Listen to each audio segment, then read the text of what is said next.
Hello అండి, welcome to కృషి recipes. ఈరోజు మనం చూడబోయే రెసిపీ తౌడుతోటి లడ్డూలండి. ఈ తౌడుతోటి లడ్డూలు చేసుకొని రోజుకు ఒక లడ్డూ తిన్నట్లయితే బి కాంప్లెక్స్ ట్యాబ్లెట్స్ వేసుకునే వాళ్ళకి వేసుకోవాల్సిన అవసరం ఉండదండి. అలానే మనం ఈ లడ్డూల్లో వేరే ఇంగ్రీడియంట్స్ కూడా కలుపుతాం కాబట్టి మనకి ఇది తౌడుతో చేసుకున్న లడ్డూల్లాగా కూడా అనిపించదండి. టేస్ట్ కూడా చాలా బాగుంటుంది. అలానే పిల్లలకు కూడా ఇలా లడ్డూలు చేసి రోజుకో లడ్డూ పెడితే హెల్త్కి చాలా చాలా మంచిదండి. ఇప్పుడు మనం ఈ లడ్డూల్ని ఎలా చేసుకోవాలో చూద్దాము. ఇందుకోసం నేను తౌడుని తీసుకుంటున్నానండి. ఈ తౌడుని నేను రైస్ మిల్లులోంచి తెప్పించుకున్నాను. ఇదిగోండి, ఇప్పుడు ఈ విధంగా తౌడుని తీసుకొని జల్లెడలో వేసుకోవాలి. మనకి ఈ తౌడులో చాలా పొట్టు నూక వస్తుందండి, అందుకని జల్లించుకున్నాక మనం కొలత వేసుకోవాలి. ఇదిగోండి, ఇప్పుడు తౌడు తీసుకున్నాక ఇప్పుడు దీన్ని జల్లించుకోవాలి. ఇలా జల్లించుకుంటే మనకి చక్కగా మెత్తటి తౌడు అనేది గిన్నెలో ఉంటుందండి.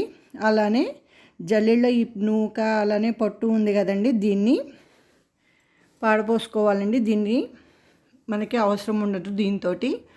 ఇదిగోండి, ఇప్పుడు ఈ గిన్నెలో మనం ఈ తౌడుని తీసుకున్నాం కదా, చూడండి ఎంత మెత్తటి తౌడు వచ్చిందో. ఇప్పుడు ఈ తౌడుని కొలుచుకోవాలండి. ఈ తౌడు కొలుచుకొని దీన్ని బట్టి మనం వేరే ఇంగ్రీడియంట్స్ కూడా కొలత ప్రకారం వేసుకోవచ్చు. ఇప్పుడు నేను దీనికోసం 3 గ్లాసుల తౌడుని తీసుకుని పెట్టుకున్నాను.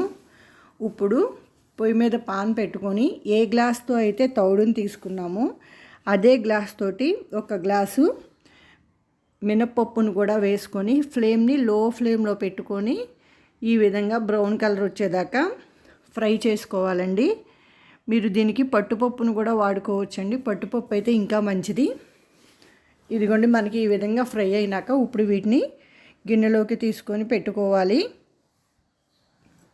ఇప్పుడు అదే పాన్లోని ఏ గ్లాస్తో అయితే తౌడు తీసుకున్నామో అదే గ్లాస్ తోటి 1 గ్లాసు వేరుశనగ గుళ్ళను కూడా తీసుకొని ఫ్లేమ్ని లో ఫ్లేమ్లో పెట్టుకొని వీటిని కూడా చక్కగా ఫ్రై చేసుకోవాలి. ఇదిగోండి, మనకి ఇవి కూడా ఫ్రై అయినాయి కదా. ఇప్పుడు వీటిని కూడా గిన్నెలోకి తీసుకొని పెట్టుకోవాలి. ఇప్పుడు ఈ రెండింటిని చల్లారనివ్వాలండి.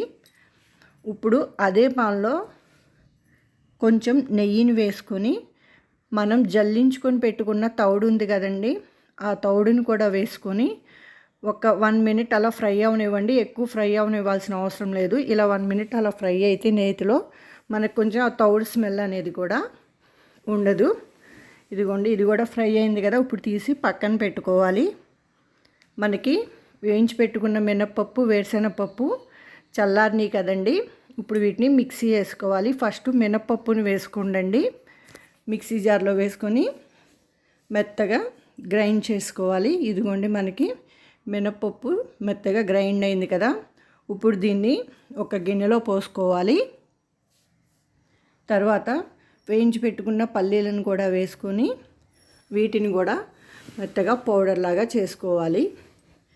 చేసుకున్నాక దీన్ని కూడా గిన్నెలో వేసేసుకోండి.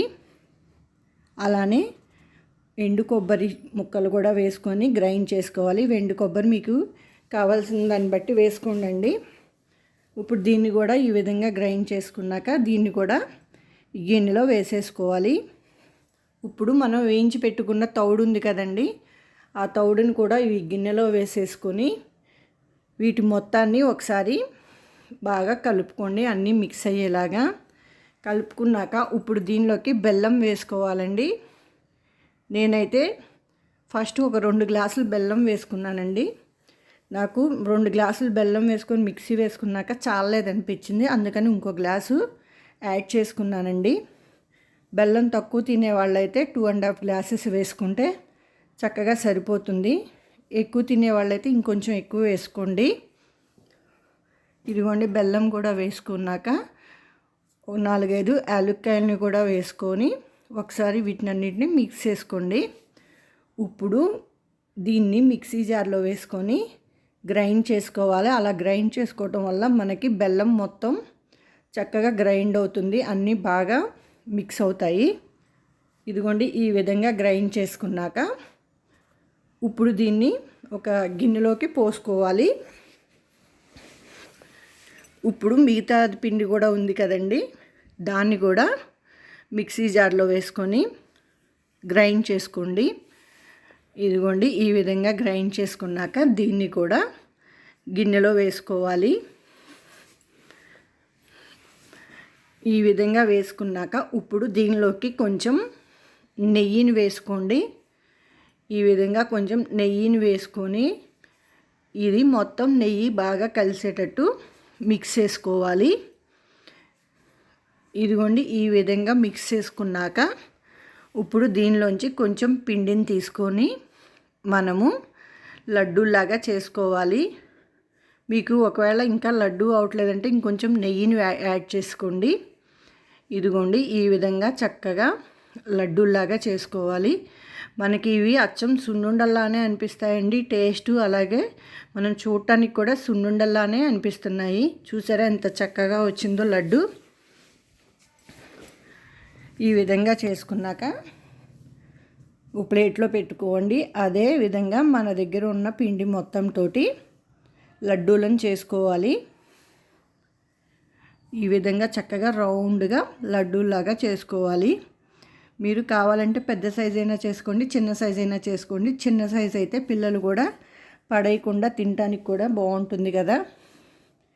ఈ విధంగా ఏ సైజు కావాలంటే ఆ సైజ్ చేసుకోండి లడ్డూల్ని. మీరు కూడా ఒకసారి ఈ విధంగా తౌడుతోటి లడ్డూలు ట్రై చేయండి. మనకి అచ్చం సున్నుండల టేస్ట్లానే ఉంటుంది, మనం తౌడు తిన్న ఫీలింగ్ కూడా ఉండదు. మీకు నచ్చితే లైక్ చేయండి, కామెంట్ పెట్టండి, సబ్స్క్రైబ్ చేసుకోండి.